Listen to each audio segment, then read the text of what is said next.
Ito si Bobby, interviewin mo. Nakita namin mga magandang laban. Ngayon, si Manny Pacquiao naman, anong balita sa kanya? Sa ngayon wala, wala tayong mga ngayon tungkol sa fight natin. Basta kami ngayon, concentrate lang lahat sa politics. Kasi wala pa naman tayong schedule sa boxing. So lahat puro busy sa politics. Akala ko break ngayon sa Senate. Akala ko break ngayon sa Senate. Break sa Senate, pero kami kasi tulad sa akin, tumatakbo tayong Vice Mayor and then Bobby Pacquiao for the Congressman. So halos sa team kasi tumakbo sa politics lahat eh. Ganun. So siguro magkaroon man tayo ng mga schedule niyan.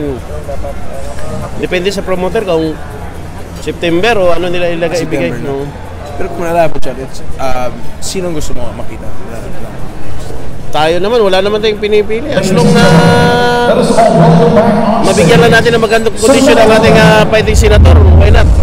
Hindi naman sino wala tayo pa kailangan mamili. Kasi na-prove na natin yan eh. Ginawa niya lahat sa karera niya. Si Manny naman, sa tingin ko walang problema naman sa timbang kung may laban. Wala problema sa timbang. Anong walking weight niya? Wala, yung nilalabanan pa rin natin, 146, 147, wala problema yun. Kaya bago ng timbangan, kumakain pa rin. Oo.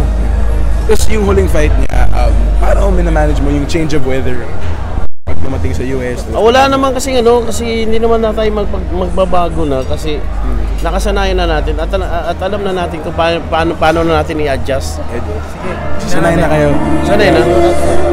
Ngayon, kahit sa tingin mo, kung after the last fight of Pacquiao, mag-run siya ng president pa, may intention ba? No, hindi pa natin alam kung ano, hindi pa natin alam. Biglaan ng mga plano. Ngayon, bilang coach ka, nakita mo yung video, paano ka natutong mag-punch natin? Lahat yan, natutunan naman yan eh, kahit sa gym. Basta ilagay mo lang sa utak yung trabaho mo, kaya matutunan mo, pero kung hindi mo mahal yung trabaho mo, wala tayong matutunan dyan.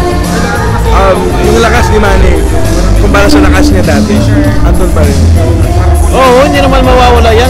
Sabi ko nga, ang importante niya, disiplina sa sarili. Si Manny kasi, kasi senator siya, fighter. Tulad ni Mig, manager siya ng gym, tapos malaban pa rin. Kundi mo si Mig naman, kaya niya mag-world champion. Wala nang problema, kaya sabi ko nga nasa boxer kasi yan, disiplina lang. Hindi kasi si Mig, para sa akin, isang bayani kasi, di ba, yung tingin ng mga tao, pag boksingero, lumaki sa hirap. Si Mig naman hindi lumaki sa hirap. So, bayani siya, para sa akin, sa mga gusto mo. Ngayon, yung anak ni Manny, gustong lumaban sa boxing. Huwag na nilang itama yung mga bata kasi masakit yun. Hindi pwedeng kung nakita nila, tatay nila, ganito, na kilala sa boxing, huwag na nilang itamay. Ay ako, against ako dyan paano yung mga bata. Kasi kung gusto ng mga bata, noon pa, pero ngayon ganun mo.